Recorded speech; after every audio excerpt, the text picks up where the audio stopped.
This is the Connex Saturn CX33 SSB.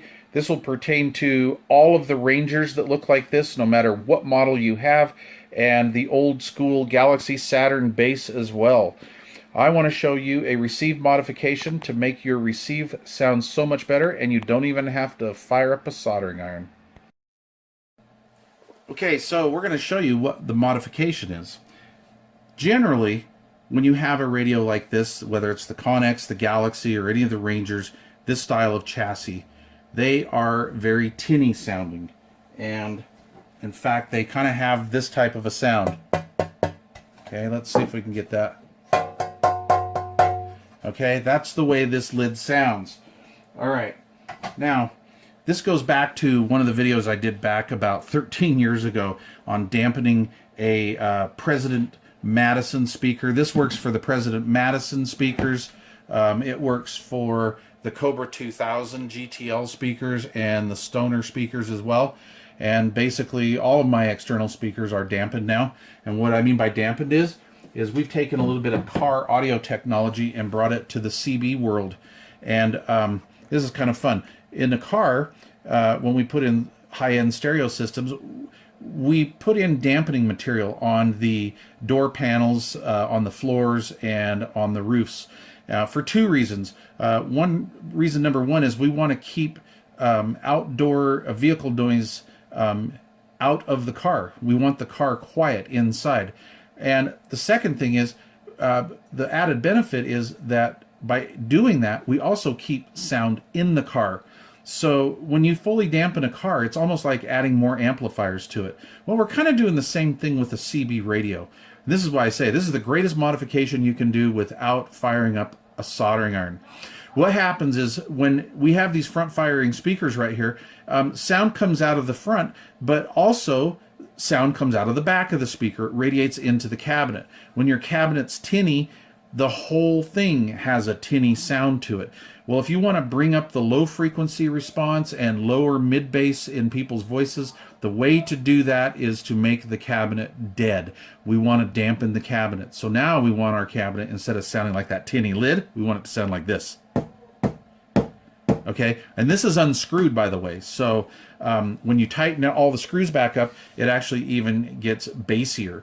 And do this before you do any modifications like broadbanding your radio or any of that junk, because honestly, you just don't need to do it. 20 bucks worth of Dynamat will take care of it, all right? So I'll pull the lid off and I'll show you what we're talking about. Okay, so what we have here is we have the bottom plate off and the top lid off. So in that same theory, keeping sound out, we're also keeping sound in. Now, if you haven't pulled the bottom lid and the top lid off of your base yet, when you do, you're going to find out these are mighty tinny buggers here. And this one's dusty too. This one's been sealed for about 10 years. So it's time to clean her up, get the dust out. I like to keep my radios nice inside as well. So anyway, now we've gone from this really tinny sounding piece of sheet metal to something that's, listen to that. That is just rock solid. Now the reason why we have the divide here is because there's a partition inside the radio itself. So when you're dynamatting, don't go cheap. Just don't put a little square here and a little square on the lid. You want to do as much surface area as you can in a CB, because we're trying our best to make this just this really inefficient tinny cabinet as dense and dead as we possibly can. So do that on the bottom. If you have holes on the bottom, you're going to want to waller the holes out so we've got some sort of airflow through the cabinet. All right, and here's the pretty one right here. Here's the glory shot right there. All right, so what we've done is Mark did this on the lid as well. So the whole lid has been dynamatted and the sides. So now, listen how dead that is. That is just absolutely awesome. All right.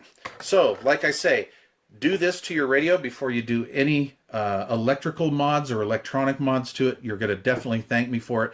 And like I say, what we're doing here is we're trying to get as much sound to radiate out of the front of the speaker as we can, deaden this up, and just think of this as a wooden speaker enclosure at this point. That's how dampened this is, actually even a little bit more. So there you go. Tell me what you think about this modification. I'm going to leave a link below so you can grab some Dynamat. We'll do a couple different links. You don't necessarily have to do Dynamat brand material. This was kind of spendy.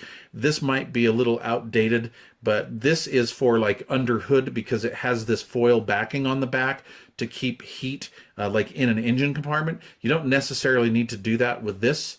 We can just use the standard Dynamat, but just remember, don't cheap out. Do everything that you can. And the best way to do this is get a hairdryer or a heat gun, pre-measure it, pre-cut it out before you peel the backing off, and then get the lid warm, set it down on a flat surface, right? And you're going to want to get the lid warm, and then you're going to want to install the Dynamat and press it down as good as you can.